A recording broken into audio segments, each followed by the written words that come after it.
Guilford Board of Education. It is Monday, January 8th. I invite you to join us in the Pledge of Allegiance. I pledge allegiance to the flag of the United States of America and to the republic for which it stands, one nation, under God, indivisible, with liberty and justice for all.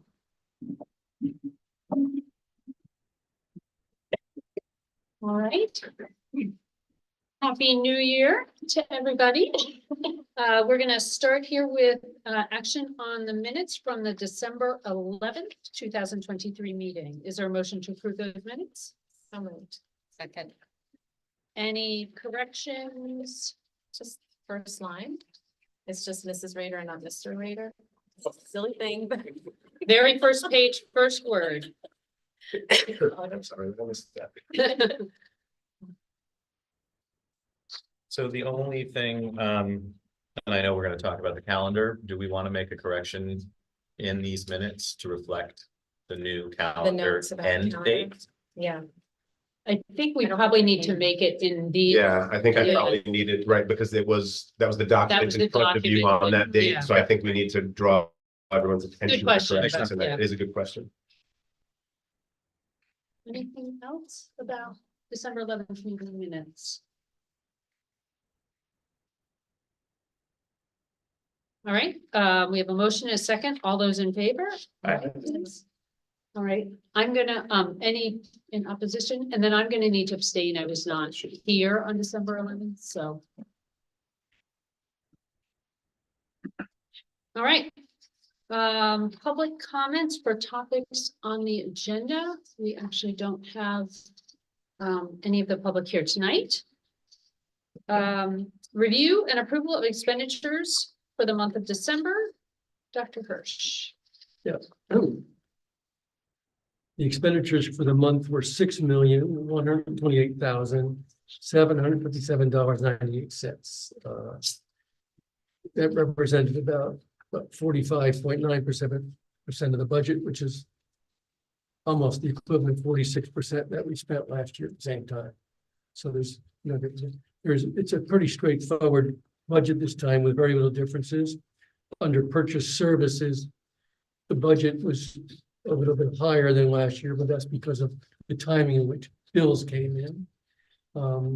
Similarly, on transportation, we're showing lower costs, but that's because we didn't get a bill for December. So that will make up next year. The warrant, that is the listing of bills that we're paying this month for December, is $3,018,782.63. And in that, there is nothing particularly that is anomalous, and so I'm going to get others to ask questions. We did review this in the operations committee meeting just prior, but does anybody have questions or comments? All right, so is there a motion to approve the expenditures for the month of December 2023? So Second. all those in favor? Aye. Aye. All right, that's everybody. Thank you. Communications, does anybody have communications to share? And pass to the board. Any received? All right, we know we received a number prior to the last meeting on the calendar, but go ahead. It was just one constituent who reached out to me, and I know that this was a much belabored topic several years back Right, about school start times. So there has been some interest expressed in some consideration of that by a couple of folks. Okay, Great. Others? All right. Student reps, welcome back. You're on. So I'll start with Guilford Lakes. A group of PTO parents are collecting family favorite recipes to create a Guilford Lakes cookbook. So I think that I assume that will be distributed out to students or online or somewhere where people can look at those. Recently, I think it was before break, they had a toy drive where they accumulated 603 new toys and books to donate to the police department. And because the 4th grade class donated the most, they earned a free pizza party. So I think one local, I think it was a local restaurant donated the pizza. The PTO also organized an annual hot cocoa, coffee, and tea bar for teachers. The school store had their grand opening, which students were very, very, very excited about. And just before break, the kids did lots of arts and crafts. So I got to look at some pictures of some snowmen, gingerbread houses. I can't remember some of the ones, but a whole bunch of arts and crafts. And then at Cox, teachers and students are currently engaging in like mid-year assessment sort of stuff. And later this month, teachers are going to be sharing updates on students' academic and social emotional progress with parents and guardians. And the focus of this month is compassion. So they are discussing how they try to spread kindness and compassion, and how they try to maintain a positive and safe climate for everyone at Cox. Adding on with Calvin Leet students held a winter sing-along led by the music teacher, Mr. Nicholas Abraham. Students have been learning about different holiday traditions in their regular classrooms and in music classes. They're enjoying learning about the beliefs and traditions of their classmates, and they enjoy when their own family stories are shared as well. At the winter sing-along, students sang songs from many cultures, including Christmas, Hanukkah, Chinese New Year, Oshigatsu, Panchaganapati, Kwanzaa, and Ramadan. The Lost and Found at Calvin Leet has morphed into the Museum of Lost Items. The Leet staff hopes that making items more visible will help students find. And it seems to be working so far. So it will also help to add children's names to expensive clothing, like winter coats, so that if those valuable items get lost, they can quickly be returned. And second graders have been learning about the work of historians by studying the history of Calvin Leet School. Students have been examining a wide range of documents, including photographs, school photo albums, newspaper articles, building plans, and letters to learn about their school's history. Moving on to Adams. Adams did a secret staff spirit week in December. So students caught on quickly, and they were awarded prizes for the ones that guessed each day correctly at the end of the week. There was an all-school spirit week the week before break, sponsored by the Student Council at Adams. And the Student Council has also been meeting to come up with fun ideas to fundraise for community organizations and boost school spirit in the winter and spring. Adams extracurriculars are also going well, with the drama club holding auditions for the spring play currently. And the winter sports are up and running, and the student athletes are having a great time playing. About musical performances there. The 8th grade loved the performance recently from the GHS Voices. The PTO hosted a Cocoa Cafe for Adams staff before the break, and they got to experience some live music there as well. And there are more winter concerts coming up. The 7th and 8th grade chorus sing on the 10th. The 7th grade band and orchestra play on the 17th, and select and honors ensembles are playing on the 25th. For Melissa Jones Elementary School, MSJ had its annual Scholastic Book Fair. It was a great event and it was well received. They want to give a special thanks to the MSJ PTO for doing such a great job decorating and organizing for their students. And for principal changes, Michelle Hahn has been resigned from GPS effective 12/31/2023. Mike Regan has agreed to become interim principal for the remainder of the school year.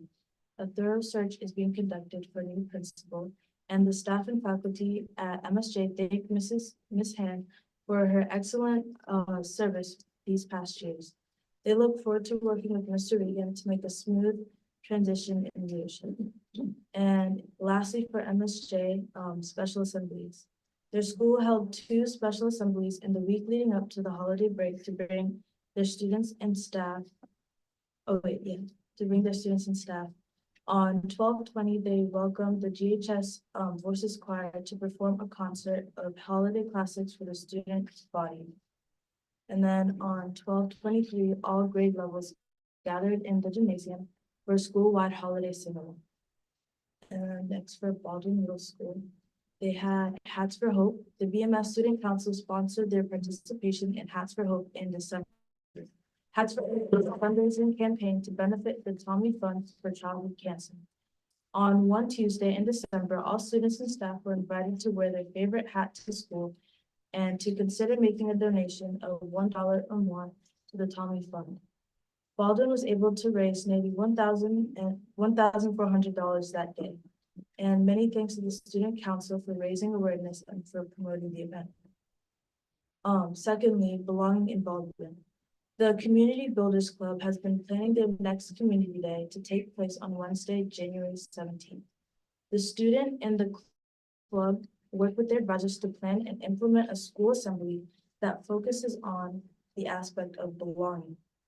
This month, their focus will be courage. The work that starts during the assembly is carried over to classrooms and integrated into their daily work. Many thanks to Jen Orgavon and Dana Coulter for taking the lead on this important work as the club facilitators. And lastly, about performance music, all three of their performance music groups will have both in-school and evening concerts late January or early February. They will start with their orchestra program on January 23rd, then their chorus program on January 30th, and finally their band program on February 6th. They're pleased that Baldwin provides all of their students a performance music experience in grades 5 and 6, and they're looking forward to the concerts. And then at the high school, one of the big things a lot of people have been talking about is musical. So the musical cast lists are out and rehearsals have begun somewhere, so Parade is the. You're in the Is- musical? Is the My lead. daughter's the lead. Is- Wow. So that's exciting. Winter sports are still going. And then the end of the quarter is beginning to come to a close, so people are starting to think about midterms. And I think the Guilford Library is gonna have a day where there's a therapy dog, 1 or 2 days. Oh. There's gonna be a therapy dog there, so students can come. They're like, it's The a library will have a day where there's a therapy dog and 2 days where students can study late in the library from 8 to 10. Or extra time on the So. midterms. Oh, that's terrific. And so they're gonna And help us pizza. out a little bit. Pizza, don't forget pizza. Don't forget the pizza. And then right before break, we had the winter pep rally, the student staff, basketball game, so people got to watch their teachers and peers play in the game. That was fun. And break was certainly a treat for everyone. There have been mixed emotions, of course, that come back to school, but we're all looking forward to charging ahead socially and academically, so. Good stuff. What's the musical? Legally Blonde. Oh. I've got all woods in the house. Oh, wow. Who won the basketball game? I'm pretty sure it was this, I'm pretty sure the teachers were ahead at first, but and then it was close for a little while. There was a comeback for the students. It was tight, but it was a tight game. Excellent. Any questions for our student reps? You guys have midterms right in a few weeks. Well, do seniors have to, seniors, yeah. Not finals, Yeah. hopefully. I have one more thing. Oh, sure, please. So this upcoming February 1st at 7 p.m. at the high school, there's going to be a multicultural festival, which will be held or like hosted by the Garcia Perez's. And this event will have like a Latin group, a salsa dance group, an Africa group, and there's going to be a lot of like so much more. And everyone is welcomed and encouraged to attend. And this will be like a great time to connect with one another through different cultures. And yeah, And where is that? When is it? it's gonna February be, 1st. yeah, February 1st at the high school, probably in the Commons. Well, thank you all very much. You're welcome to stay, but also we recognize how busy you are, so if you need to. Thank you. Thank you. Thank you, guys. All right, we are up to the superintendent report and a presentation on the 24-25 budget. Just for a moment, this is the one time of year that I take advantage of the podium. All righty. Stay with us. Have a thing after this.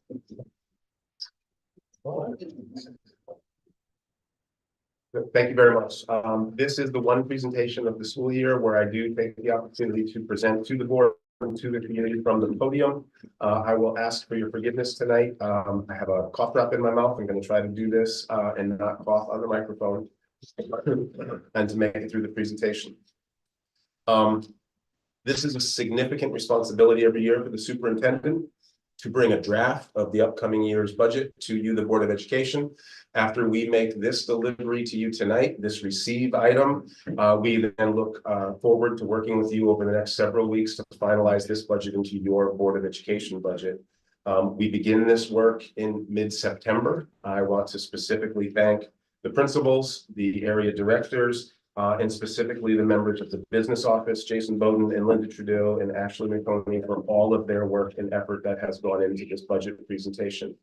You received your budget books, both electronically and physically. The numbers that I share with you tonight will track with the numbers in that budget book, though they may be presented in a different way as I work to present the narrative behind this year's budget presentation. As with every year, the budget begins with the center of our work. We begin with the portrait of the graduate. We know that after 13 years in the Guilford Public Schools, it is our expectation that every student steps away competent in these 6 areas, that they are adaptable learners, responsible collaborators, effective communicators, critical thinkers, empathetic people, and contributing members of a global society. None of these attributes speak to specific discipline areas. We expect our students to be well-versed readers, mathematicians, artists, scientists, athletes, but these characteristics cut across any of those disciplines. And it is the work of 13 years in our school system as these students step off to continue their learning and their careers. Beyond that, we have some assumptions that go into a budget build. Every dollar that we request from this community goes through these assumptions. First and foremost, it is our responsibility to provide a safe and a healthy school environment, physically, socially, emotionally. That is the primary concern, and every decision that we make and every request that we make serves that concern. Second only to safety is our actual reason for being. Our mission, the reason that we exist as a school system, is as a learning organization. And so every dollar that goes into this budget likewise carries a focus on instruction and learning. Specifically this year, we continue to roll out this portrait of a graduate. Principals and coaches continue to work with their teaching, student, and parent communities to fully understand that portrait and to align all of the work that is happening at that building level with that portrait. We hold high academic standards for each and every child in the school system. We are a high achieving school system. We're proud of the achievements that our students put up. And this year specifically, we're working with the science of reading, moving to a more overtly structured approach to reading and literacy, specifically building on phonics skills as mandated by the state of Connecticut. And we're continuing to focus on mathematics instruction throughout the school system. You'll hear more about both of those later.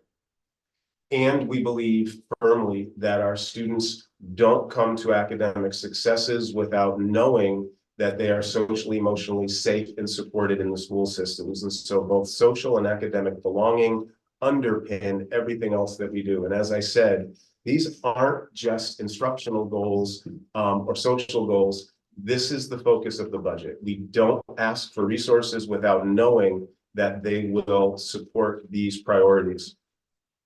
Beyond that, and I've said this every year that I've stood and presented a budget to this community, we do not expect to ever bring forward a status quo budget. Every year, we expect the budget will facilitate our work to be better next year than we are this year. And so every year, the budget is intended to leverage opportunities for our students, to extend existing opportunities, to create new opportunities, so that every year we're stretching our students further and providing more to this community. And finally, we don't ask for a dollar without looking at what's already in the budget. We come to this budget with the expectation that requests are made thoughtfully and creatively. And if we can repurpose a position, or if we can stretch an existing program, we will do that first before asking for anything new. And then it's all built on student enrollment. This year, the student projections are built using the SLAM demographic study that we commissioned just last year, we received last year. You will notice that while we are still projecting decreases district-wide, a decrease of 24, you'll notice that we're beginning for the first time to show increases at the elementary level. Now, most years I have stood here and I have suggested that we're looking at a decrease of 50 or 60 or 70 students, and I don't expect that we're going to realize this. I'm not completely convinced that we're going to realize growth of 36 students across the elementary schools next year. We have used the low recommendation, the low projection from the SLAM study, but we asked for the study. This is what the experts are telling us, and it made sense for us to use that number in the budget moving forward. This is the enrollment upon which these requests are built. We'll continue to monitor that closely. And this board knows that if necessary, we will make adjustments across the summer or even into next school year if the enrollment doesn't pan out. We have left positions unfilled in years where we have over projected, and we have added unbudgeted classroom positions in past years, including this year when enrollment exceeded our expectations. This is a projection, it's a starting point, it is not a commitment. And then with all of that, here's the budget request for this year. This year, the administration is coming forward with a presentation that we're moving forward to the Board of Education, suggesting that our needs for the 24-25 school year would be met with an educational budget of $72,418,151. This is an increase over this current fiscal year of $3,751,979, or a percentage increase of 5.46%. That is not out of alignment with the requests that we've made for the last 2 years, and it's not out of alignment with the requests that you will see around the state of Connecticut this year. I read this weekend about one of the districts against whom we benchmark ourselves, and they're requesting a 6% budget increase as we move forward. I'm going to spend much of the rest of tonight's presentation explaining exactly why we believe this is the right number and why that increase is necessary this year. And that starts with looking at our history. It is important to note that for 6 out of the last 8 years, we have come in with final budget increases that have been below 2%, if not significantly below 2%. The last 2 years, that changed, and I will remind this board and this community that in 22-23 and 23-24, those increases were driven specifically by increases to the medical insurance that we contract with through our district. In 22-23, we saw an increase of $1.5 million in that line item, and in 23-24, we saw a second increase of $800,000 in that line item, suggesting that we are not presenting status quo budgets. We didn't suggest that we should stop moving forward because of those increases.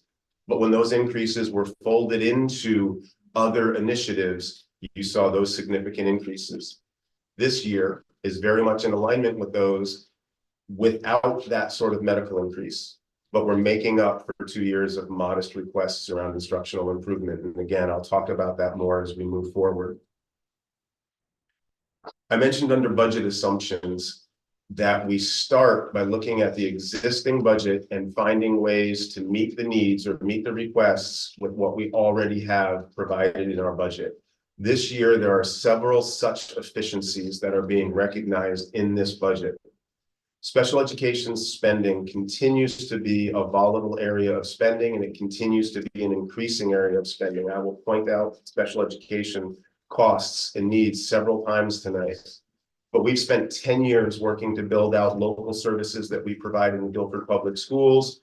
And I'll show you visually how we have been able to stabilize special education spending to a large extent. The opening of our local transition academy, which is a program that services our students 18 to 22 years of age, has been a significant improvement in programming and a way to avoid outside costs at the same time. I'll talk more about special education as we move forward. Medical spending for the first time in 3 years is a bright spot. Medical spending this year is projected to be down, not up by $1.5 million, not up by $800,000, but in fact down by $800,000. After the last 2 years of increases, we worked with our medical consultants, our benefit consultants, to put together a bid. That bid went out on the street, and we believe that we received better numbers this year for making sure that we were looking for the most competitive numbers that were out there. So medical spending this year actually returns to levels that we saw in 2015 and 16 before those 2 consecutive years of increase. When this board met with the leadership team, specifically when you met with the principals, You heard a request to have a full-time math coach scheduled at every building. Currently, we have math supports half-time in each of our elementary schools and at Baldwin and Adams. This budget allows us to provide a full-time literacy coach and a full-time math coach in each building, K through 8, not K through 12, but K through 8. And we achieve that through restructuring positions by looking at district-wide specialist positions, one of the technology integration specialist position and a STEM specialist position, refocusing those positions at the building level with daily contact with teachers at each of the buildings. We meet that request without asking to increase the number of coaches in the budget this year. So as I go through later in detail the number of requests and the investments we're making, I don't want to lose sight of the importance of the coaching positions and the coaching support that we will offer next year. Even though we achieved it without asking to add new positions.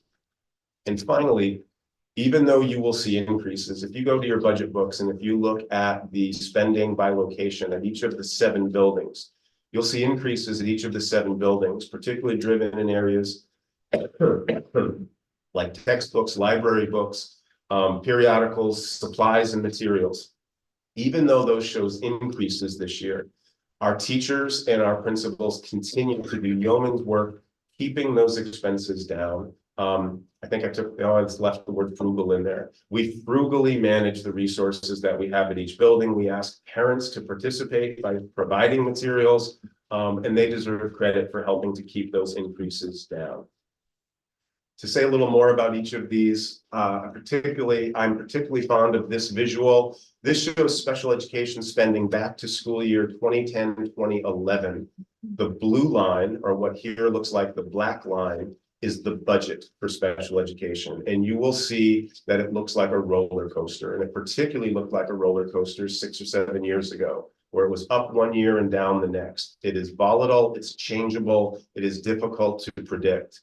The red line, what here looks like, I guess it's an ochre line, is our actual spending. And you will see that for a long time, we could predict the trends, but we were always under budgeting. We were budgeting in the right direction every year, but we were never budgeting enough dollars to actually meet the special education costs.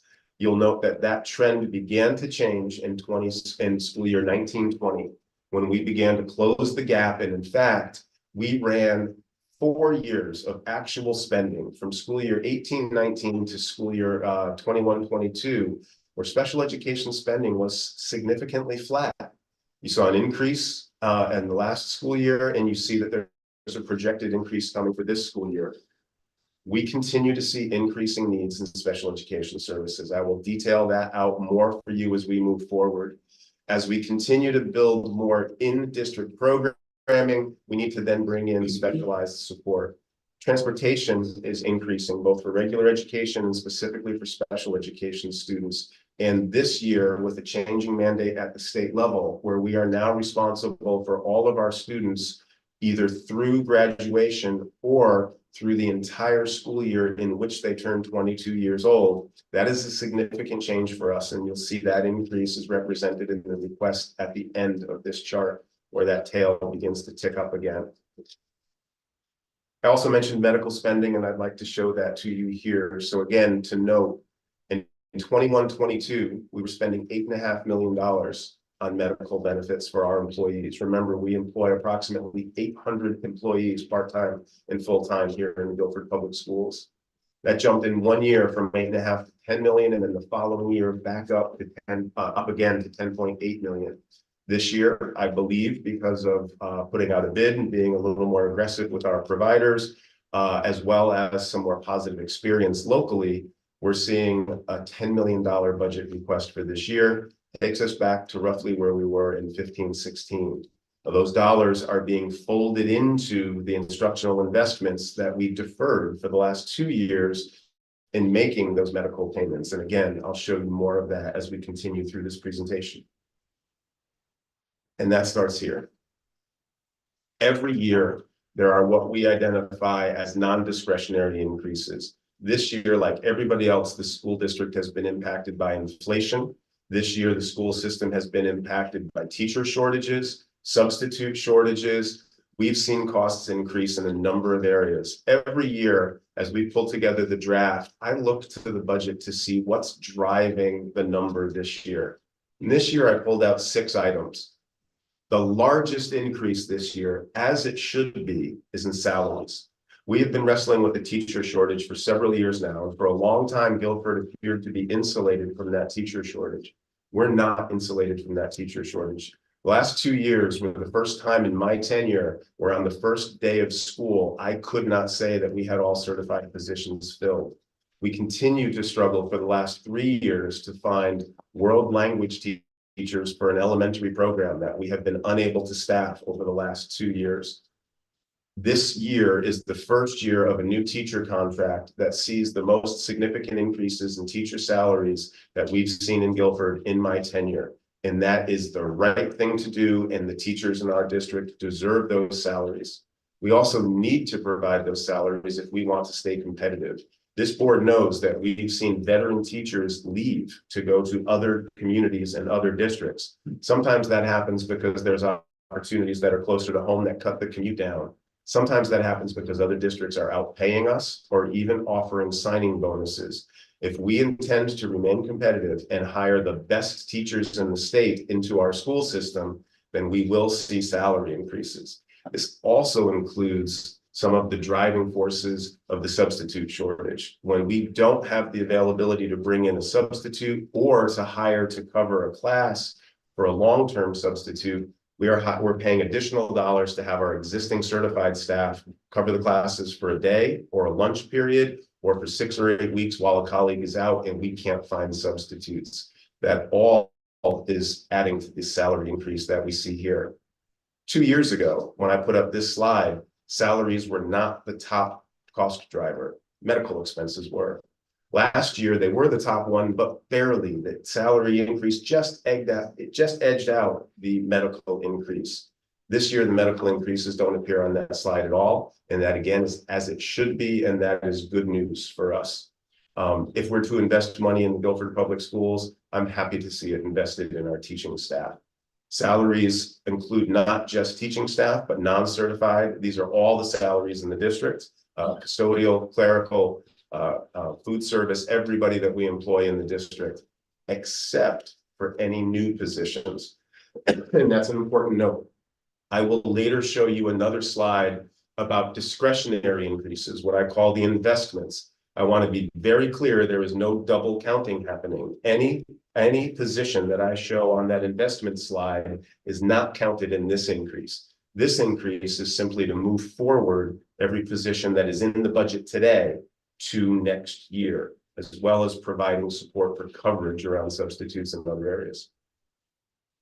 The second driving factor in this budget is the increased cost around transportation. That includes regular transportation. We are in a contract with our bus provider, and that contract has increases built in annually, and that includes part of that contractual increase.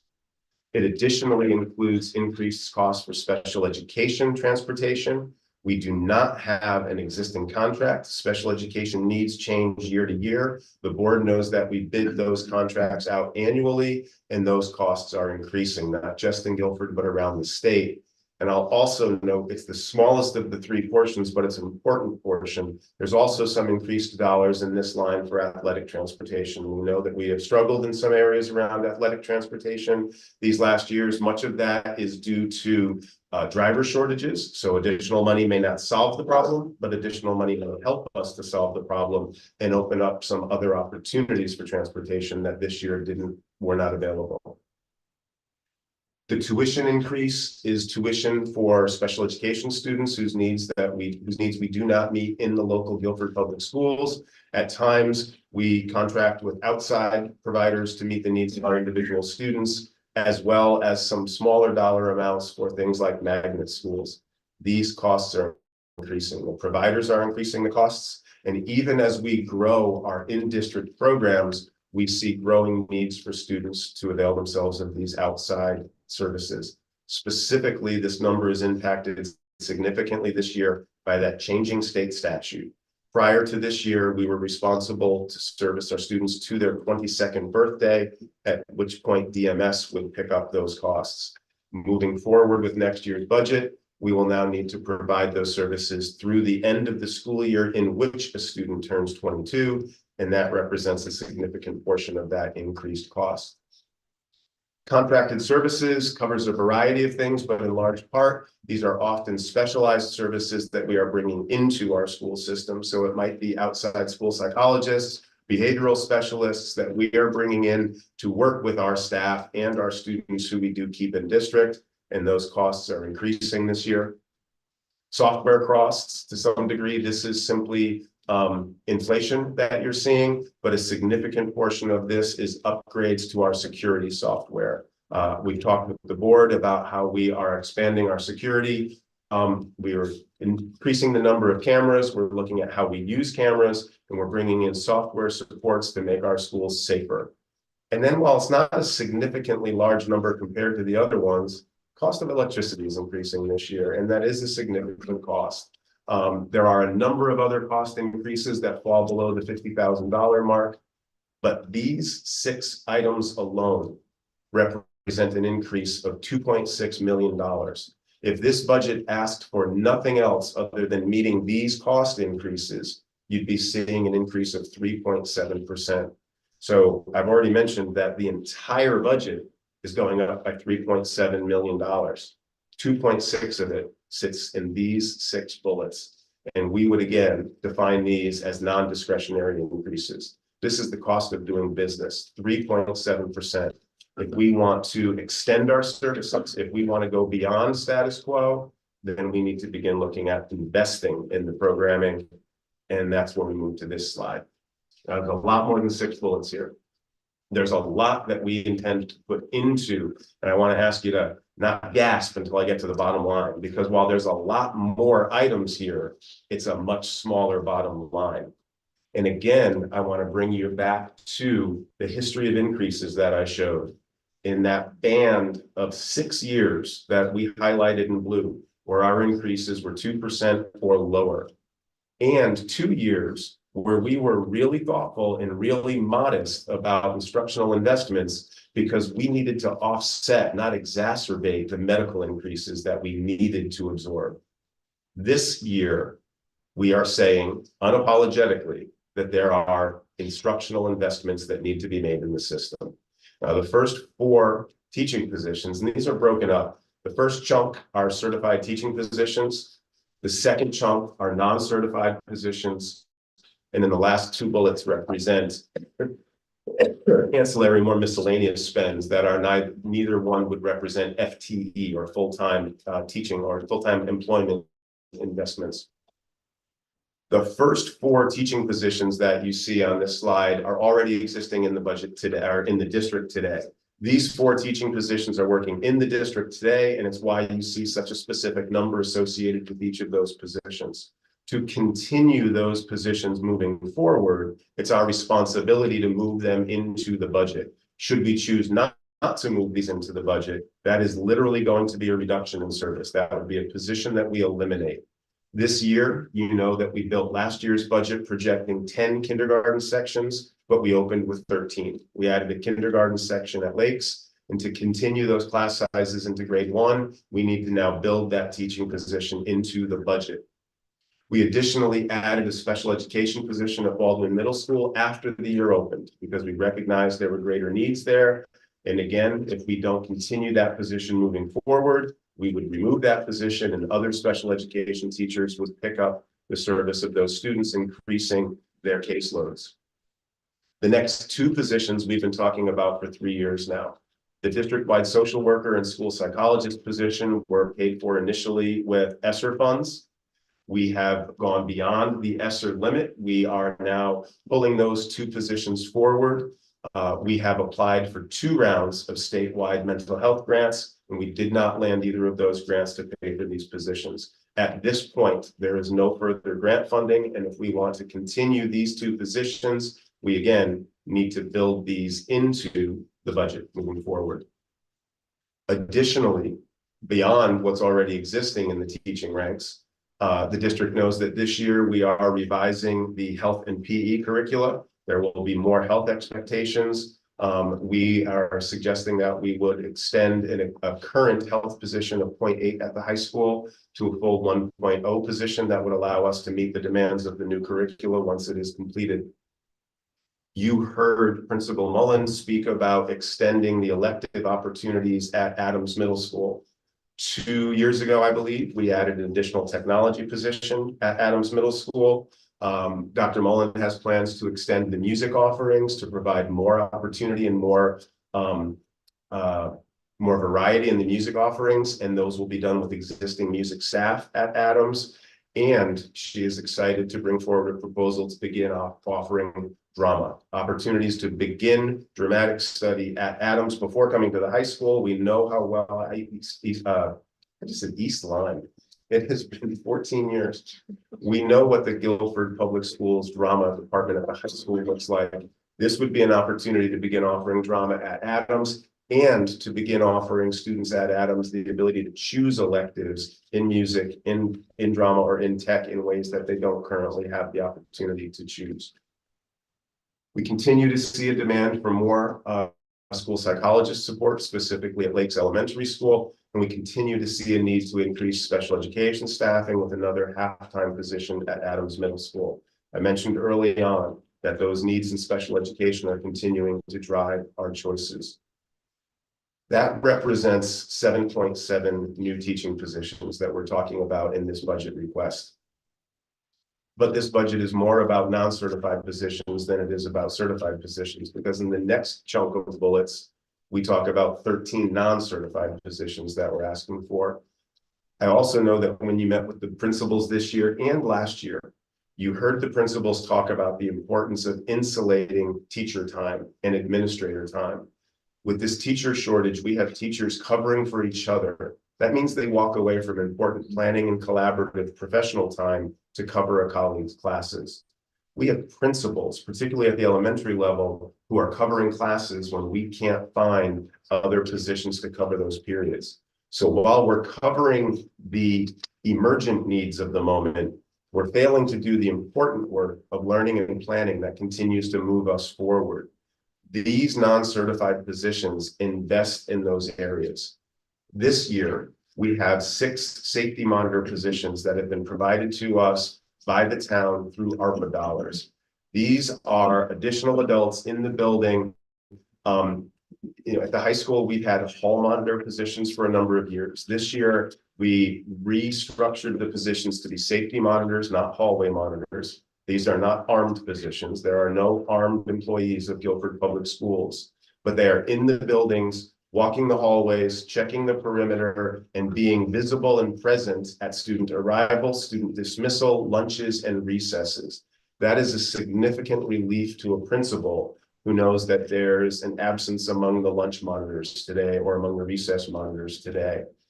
I love the fact that I have arrived at 2 of our elementary schools this year, and before getting out of my car, was finishing a phone call and parked next to a recess yard. And within 5 minutes of finishing my phone call, one of our safety monitors was tapping on my window to very politely introduce themselves and ask me who I was and what business I had on school property. They were embarrassed when they realized I was the superintendent, but in each case, they were doing exactly what we want them to do in exactly the way that we want them to do it. And principals are recognizing those positions as an important layer to our safety protocols, but also as an additional support to them. We have 8 in the district total. 2 exist in the budget. We're asking to move these 6 from the town. Their ARPA funding expires this year. If we want to continue those positions, we need to build them into this budget moving forward. We're additionally asking for an increase of 5 paraprofessionals, all working in special education and working to support special ed teachers and students. We're asking for an increase of 1 heating and ventilation maintainer. Just in your previous meeting tonight, you looked at the number of bills that we pay to air conditioning and heating companies to come out and help keep us running. We believe that we will offset the cost of this position, of this salary, with savings that we'll recoup by not making after hours and weekend service calls to HVAC companies. As the Transition Academy continues to grow and as the number of students increase in that area, we're asking for an increase of half a custodian. This would be a night shift, and this would be a custodian that takes care of the Transition Academy spaces as well as central office spaces. With the move that is pending to 595, while we go from 3 discrete locations, we are increasing square footage. And so we'll be looking for an increase in the custodian to help in both of those areas. And then this should be labeled existing. We also have a health aid that was also being paid for through ARPA funds that we believe we need to continue moving forward. This budget also includes a significant investment into athletics. I mentioned that some of that was in transportation. I mentioned that on an earlier slide. But here we are finally meeting our commitment to provide all of our facilities to all of our varsity athletes. Until this year, parents of swimmers and hockey players offset the costs of pool and ice time. With this commitment this year, we will be able to say that we're paying for all of the ice and all of the pool time, which means that we will be able to say that we are providing the facilities for all of our high school athletes because we have those facilities here or because we pay in full for the rental of those facilities. It also includes an increase to coaching positions. We will be bringing back cheerleading team, which has been absent from our roster for several years. This is for a head coach and cheer for 2 seasons. As well as increased assistant principals, or assistant coaches rather, in tennis, football, and crew. Everything on this list, while it represents some 20 FTEs of certified and non-certified positions, totals up to about $1.1 million, 1.5% increase. So if we chose not to do any of what is on this list, not only would we be moving backwards by not funding currently existing positions, but we could only be reducing our increase ask by 1.5%.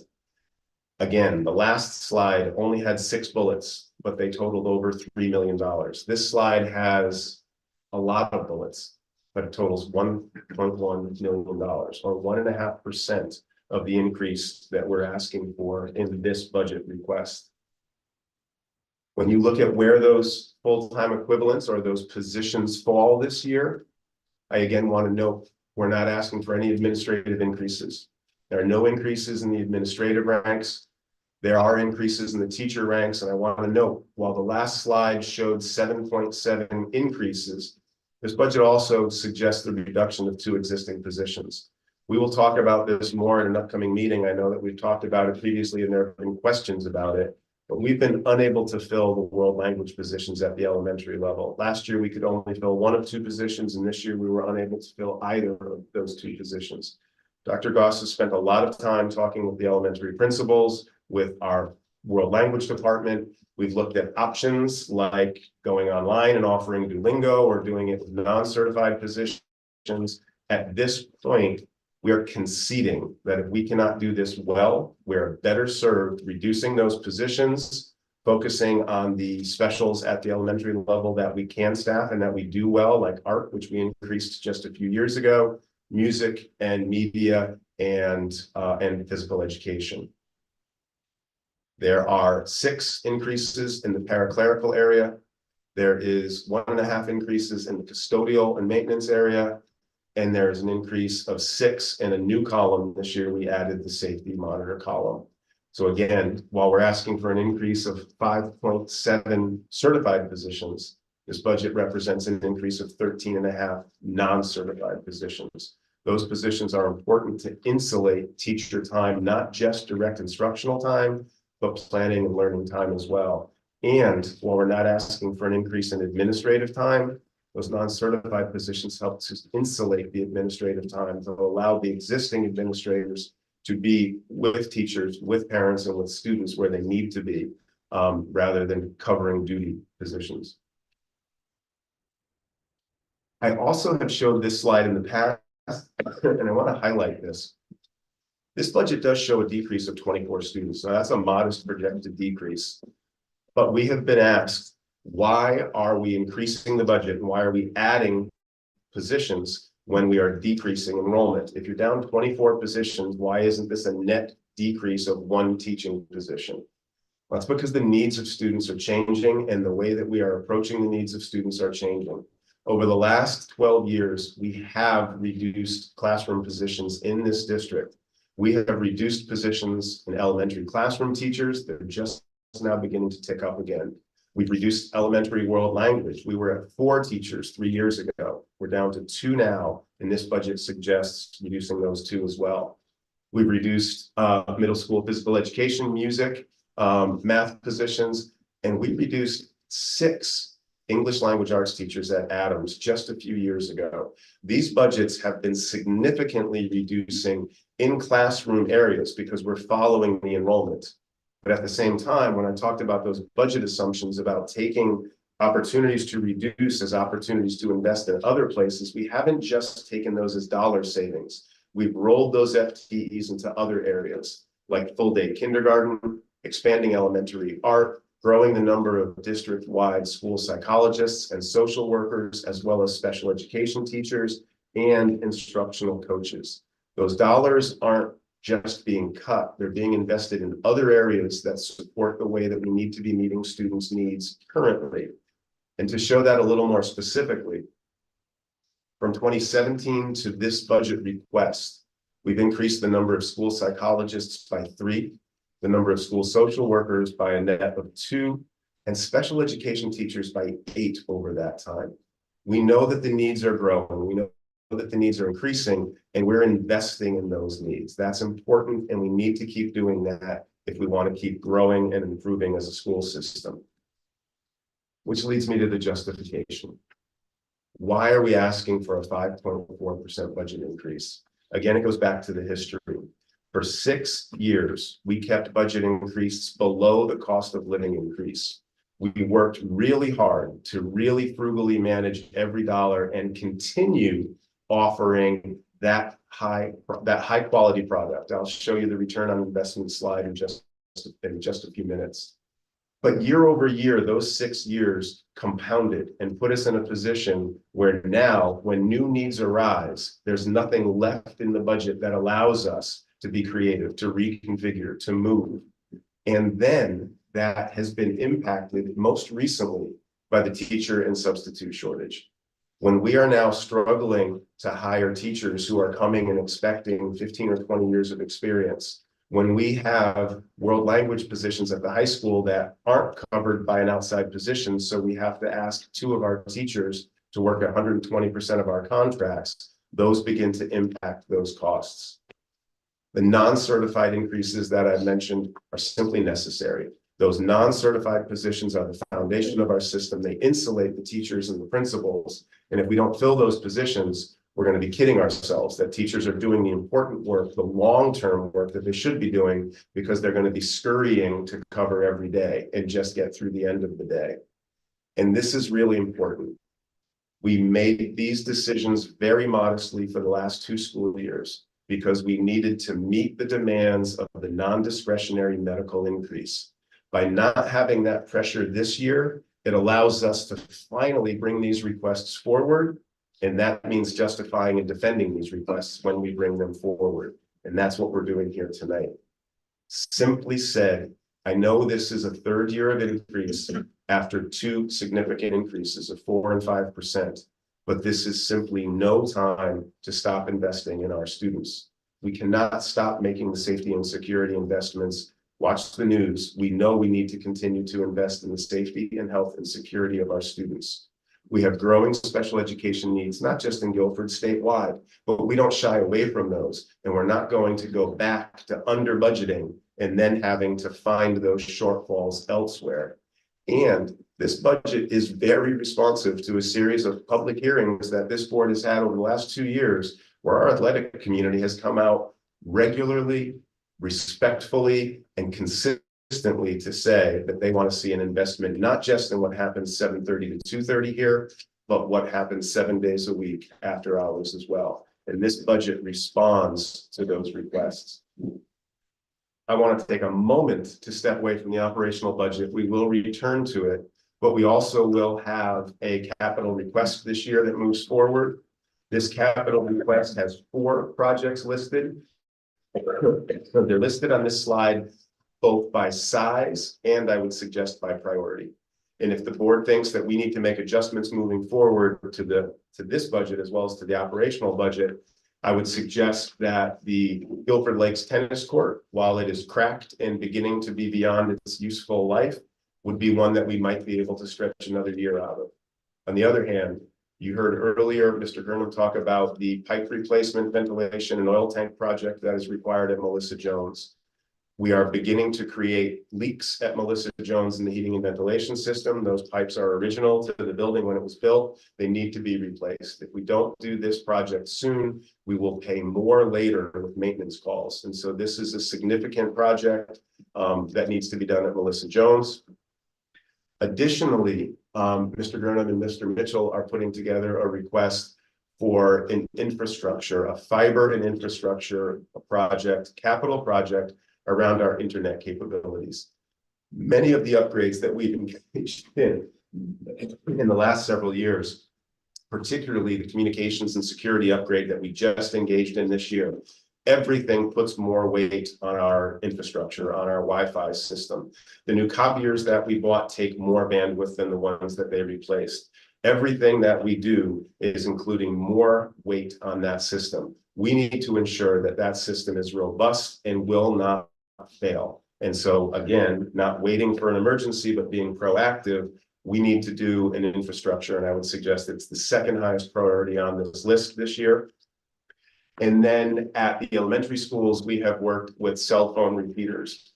If you spend any time in any of our buildings, you know that it's often difficult to get a cell signal. That is also part of a security system. Now, we don't want our students using cell phones during instructional time, but we do want teachers to be able to make calls, and we want to be able to rely on those cells should there be an emergency. This project will amplify the signal for the cell phones here at Adams and at Baldwin in similar ways to what we've done at the elementary schools. And I started with the tennis court. These 4 projects together represent a total bonded request of $2.4 million. As we've been doing for the last several years, every year we include an architectural and engineering fee in there so that we have money to design the projects and therefore have more reliable numbers when we bring them forward to you. So while this is a separate vote from the operational budget, 2.4 million is a lot less than 72 million. It is an important decision that voters will be making when they go to the polls as well. With that, we then take this budget and hand it off to you, the board. We look forward to helping you make this your budget. We know that that will start with questions for us. We've got presentations ready for you to talk in more depth about the athletic program and the changes, the enhancements that we're talking about in the athletic program, as well as explaining more the decision we made around world language at the elementary level. We also know every year that as you go through your deliberations, you look, and I know the question that you're going to ask us when I step away from the podium, what's not in here? What didn't you put in the budget that principals or teachers or parents were looking for? So every year, I suggest that there are possible places that you might want to add to this budget. I mentioned that this budget provides for mathematics coaching K through 8. We would love to see a full-time math coach at this high school. We have one coach at this high school who services approximately 75 teachers and focuses really only on literacy and humanities. To be able to build out to have a full-time coach here who focuses on mathematics and STEM would be an enormous opportunity. Dr. Goss pushed for this. She did not get it in this budget, but if the board wanted to listen and be swayed, this is a place that we would suggest there could be an increase. You heard this board heard parents from Cox Elementary School who suggested that kindergarten sizes were large this year and that there needs to be an additional position at Cox Elementary School for first grades moving forward. Again, I mentioned that the enrollment is always a moving target. I know that we could use another elementary teacher and find a place where that would be an appropriate placement. I also know that if the board were to add it to this budget and enrollment were to come in under, we wouldn't fill it unnecessarily, but it is a place where I know that we could add. We talked about special education tuition being one of the drivers to this budget, and it's still not as much as we would all like to see. Special education tuition is always an area where we could add more monies. It would add us a contingency that would make us all be able to rest a little more comfortably. That number changes every year, and while we're confident with the number that we put in front of you, it's always a place that we could add. Site improvements in this budget are increasing, but not to the point that we would like to see them increase. A number of years ago, we talked about maintaining site improvements as 1% of the annual budget. That would give us a target of $720,000. Site improvements are not at that level this year. So while they're going up, it's a place that we could go up more. I also know that the board may look for places to reduce this budget. And so I would make suggestions to you, and we'll be happy to speak further on any of these or any areas that you may want to ask about. But in both pension and medical spending, we put this budget together early. I am actually hopeful, we are hopeful, that before you finalize this budget, we might be able to come forward with good projections and make a suggestion to you that we could reduce pension or reduce medical even further and give you an easy place to make reductions to this budget. I'm sorry, but those are the only two that would be easy. I just talked about reasons to add tuition. When the board feels that their backs are against the wall, tuition also becomes a place that we could make reductions. We currently have a tuition line that anticipates the needs of all the students who are currently enrolled and will be enrolled with us next year, with somewhat of a cushion, because we always know there are unanticipated costs. We could reduce that cushion. We can't take it away completely, but should we choose to reduce it, it would allow us to bring the overall budget down, and we are now accepting a liability. We know that if those costs occur, we will meet them. We will have to figure out how to meet them, and we'll create another year where the red line rises far above the blue line on that graph that we shared with you earlier. In past years, retirement savings has appeared at the top of this list as an item where I have suggested that every year we can anticipate 15 to 30 retirements in the system, that we have 300 teachers. We can anticipate 10% attrition every year. And often when the teachers retire from the top of the salary scale, we have been able to replace them in most subject areas at a lower cost, a lower salary, therefore creating a savings. I am reticent to suggest that we take retirement savings this school year. We have seen replacement costs coming in higher than teachers. After the opening of the school year, we saw a 17-year veteran leave us, and we replaced that position with a 20-year veteran from another district. The teacher shortage is making retirement savings a risky place to make reductions. So we can certainly talk about it, but I'll be very cautious. We mentioned to you that the safety monitors are new this year. We didn't have 8 safety monitors in the past. I know that the principals appreciate them being there. I think that they have been positive additions. But should we choose not to continue those positions once the grant funding runs out, that could represent a significant reduction to this budget. This budget includes an additional grade 4 teaching position at LEAT. Currently at LEAT, there are 2 4th grades. There are 3 3rd grades behind them. As those 2 graduate out to Baldwin, there will not be 13 sections next year at LEAT. There will be 14. We will need to cover those.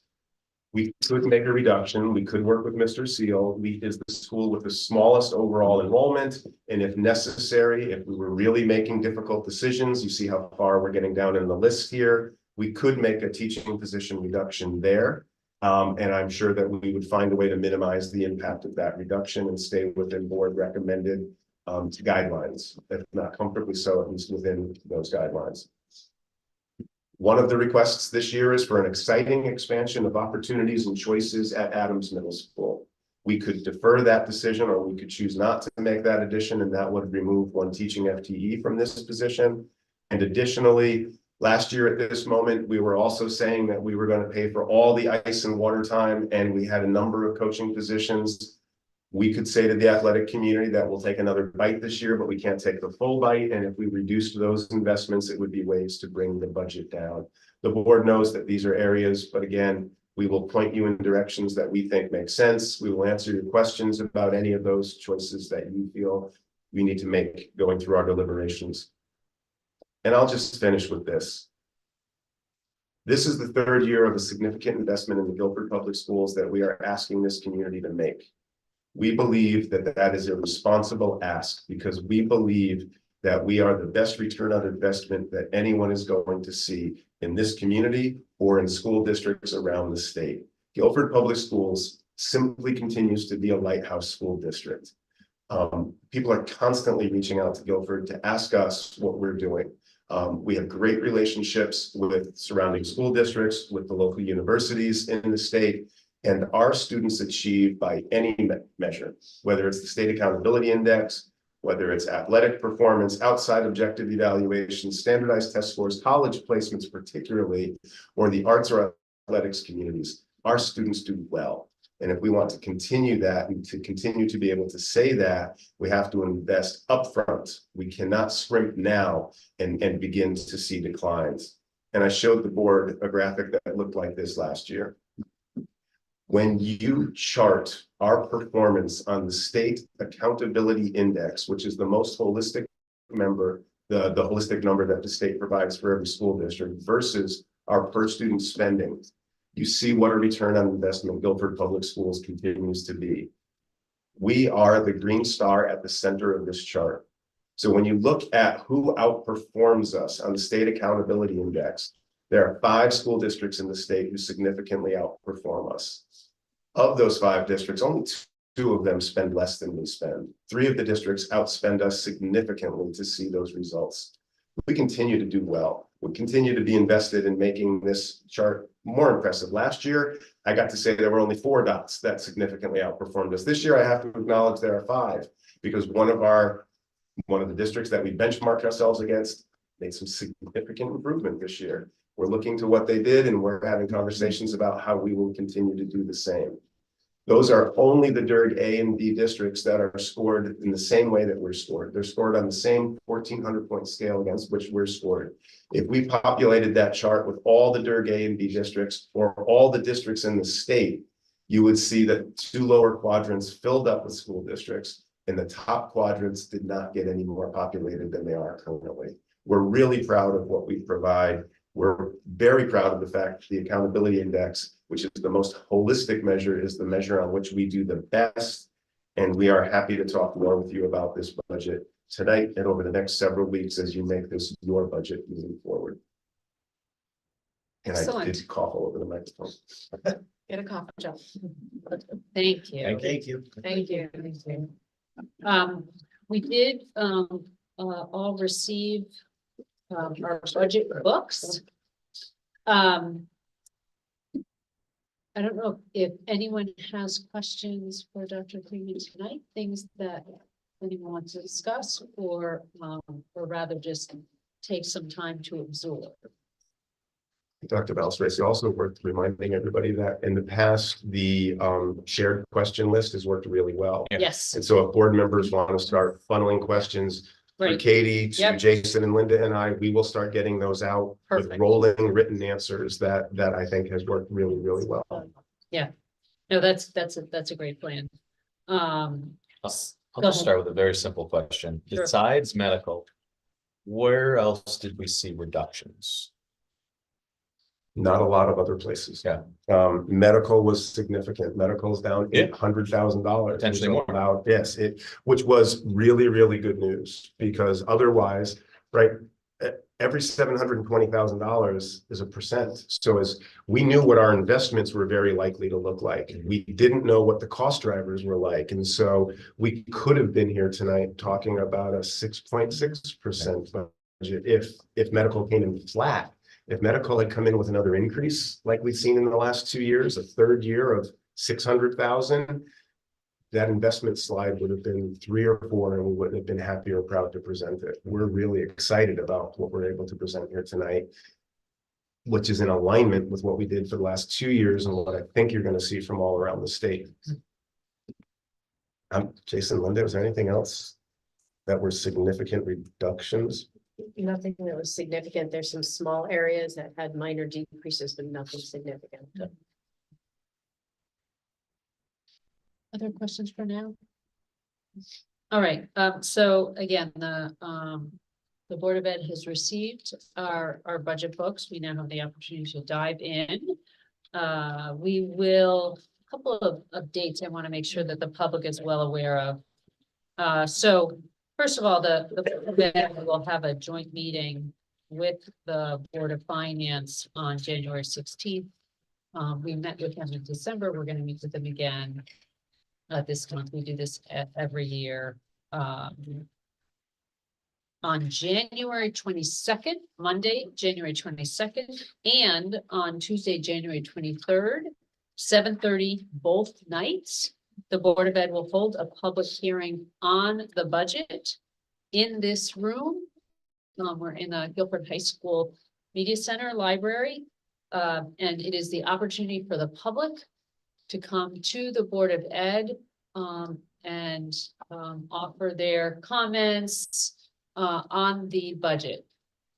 Is the budget will be on the public school website following tonight's presentation, so that anyone in the public can look at the line by line budget. As will be slides, the slides we use As tonight. well as the slides. Terrific.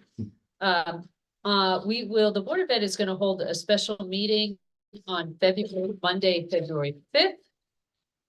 To approve a budget and the proposed bonding at that time. It is possible and perhaps even likely that we will also schedule, and we will post this ahead of time, a meeting between those January 22nd, 23rd public forums and the February 5th meeting if the board wants more time to discuss the budget before we are required to vote on it. We've done that a number of times in the last few years. It just gives us more time. If we add a meeting, we will post that so that the public knows that they can come. After February 5th, after the board votes on the budget on February 5th, it then goes to the Board of Finance, and there are a series of meetings there as well. So I just want to make sure the public is especially aware of that January 22nd and 23rd nights for public forum. All right, excellent. You have one other item on your report tonight. I do, and I actually wanted to add a third if I could. Okay. I also wanted to update the board and the community. You heard our student reps mention that Michelle Han has stepped down as principal at Melissa Jones School. We wish her well and her future endeavors at Learn. We have been very fortunate to bring Mr. Regan out of retirement, and he is serving as the interim principal at Jones Elementary School and will do so through the close of the school year. He'll stay and close out the school with us, which allows us to do a really thoughtful search and not be rushed in the process. So you have a tentative timeline in your packet for tonight. We anticipate advertising for this position and posting for this position before the end of this week. We will be advertising nationally. So we will be advertising in papers locally and with CAPS locally, but also through AASA and through Indeed and some other outlets where we will publish this nationally. We hope to have a recommendation to this board by the April workshop meeting or by your regular meeting in May, which will allow any candidate to give their current district significant time for a July 1 start with us, as well as to allow some overlap with Mr. Regan. In those 3 months, we will conduct a survey of the parents in the Jones community, as well as all of the faculty and staff at the Jones community. We will post, and we've done this a number of times. We anticipate we'll receive somewhere between 40 and 60 applications. Mr. Bowden and I will vet those applications, and will, if past experience holds up, we'll see probably 50 to 60% of every applicant who puts in that we will screen those applicants. We'll bring those applicants through at least 2 committees. One will be a broad representative committee that will include teachers and parents from the Jones community, as well as some district personnel and the board member. That group will be winnowed down to a smaller group who will come back to a follow-up committee that we like to refer to as a performance-based interview. That will include other principal colleagues as well as more district personnel. With this timeline, if this is somebody who has a current position that affords the opportunity, we should be able to conduct site visits. And so we're really pleased to have Mr. Regan in place. We're pleased with the timeline that we're able to share with you, and we look forward to having a candidate in front of you by April or May to take over the helm at Jones on starting July 1st. Terrific. And then if I may, we had notified board members by email earlier today, but I wanted to take the opportunity to do this on camera as well. At your last meeting, you approved a calendar.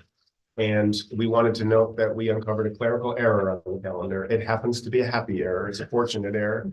The calendar that you approved included 181 student days, but our calendar in district, our contracts only afford 180 student days.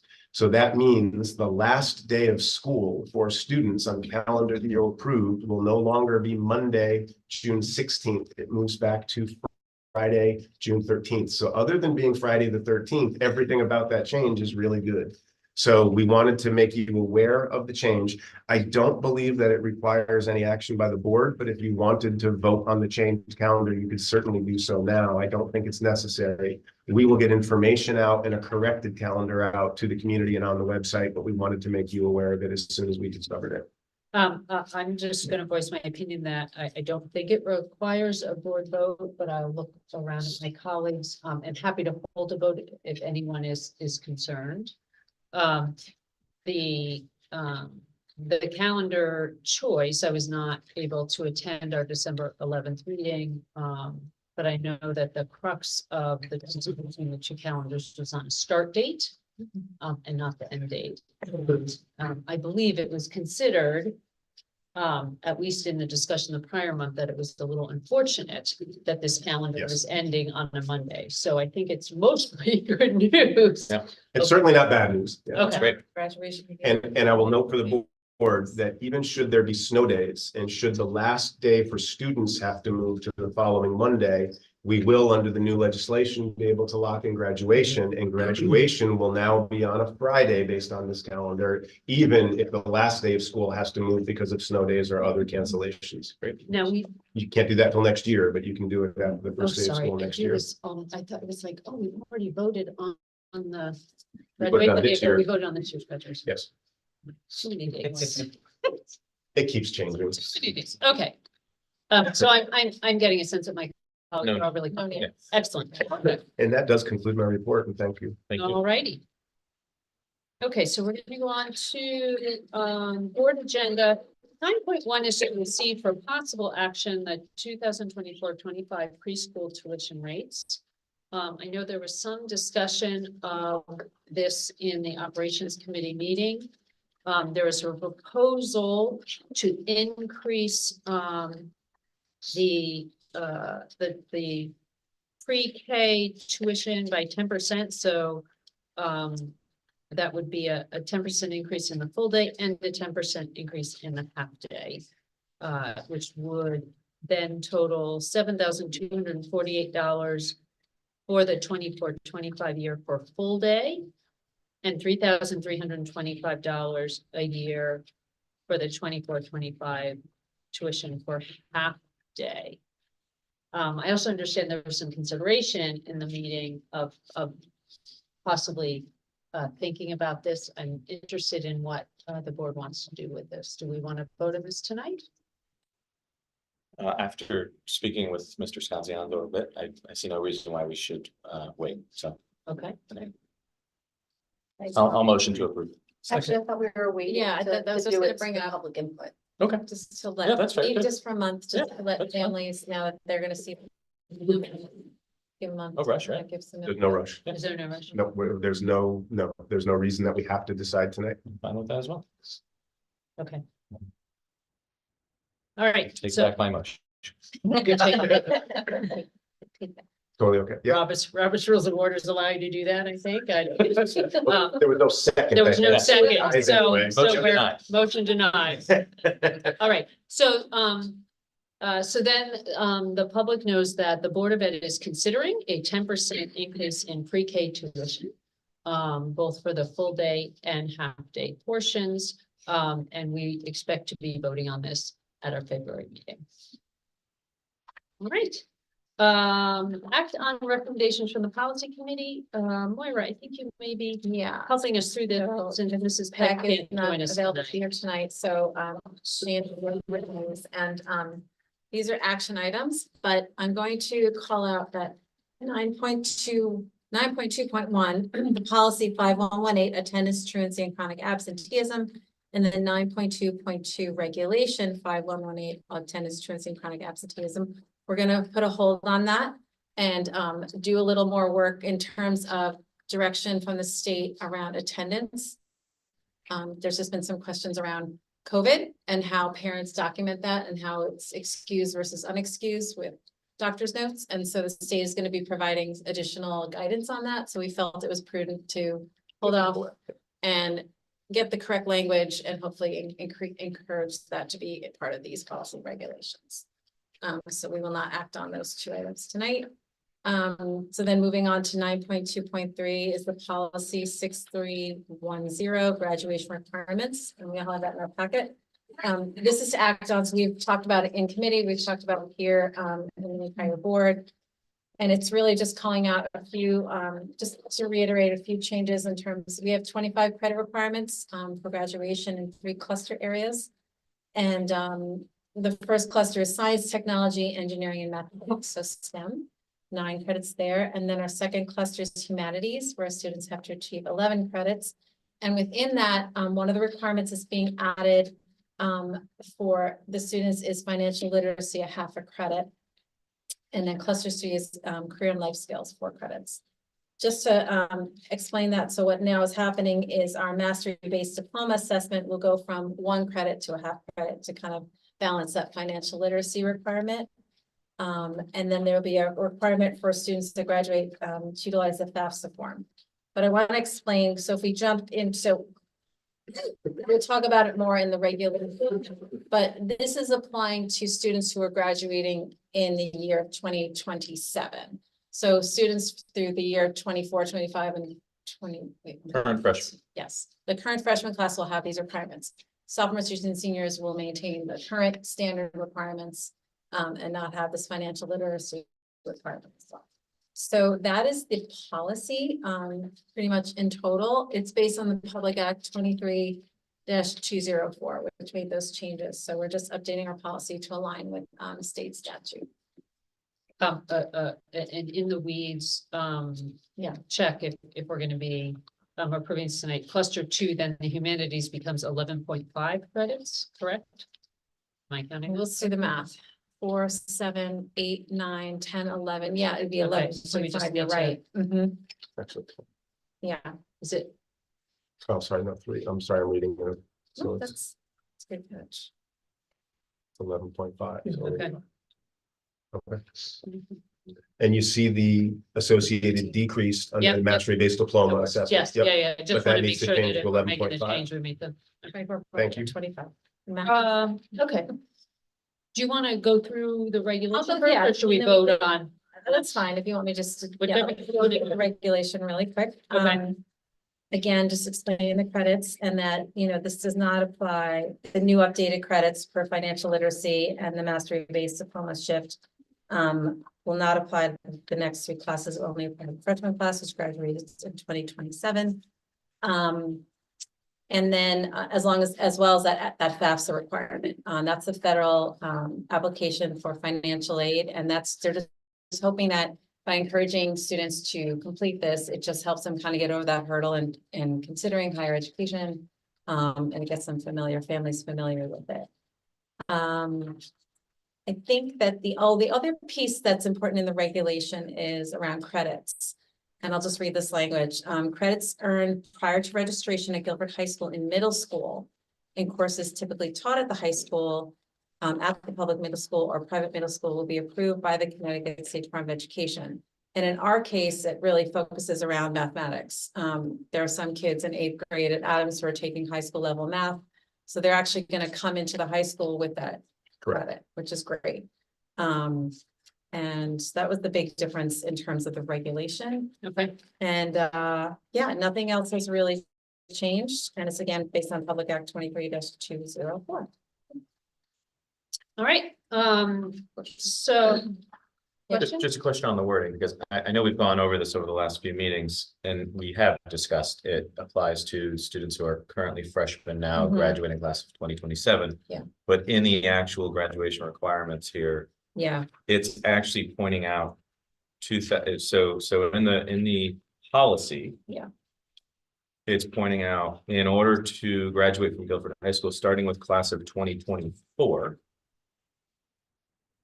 so that's wrong. Yeah, that, Shouldn't that be class of 2027 Yeah, let me see where they can- right here, 9.2.3? Yeah, I know, I saw that, so it should be 2027. And then further on the regulation, 9.2.4, under 1.1 credits, in order to be granted a diploma from Guilford High School, starting with the class of 2023, it states. that you're looking at the reg now with the. I'm at the reg now. Yep, so that has to be That would be 2027 as well. 27.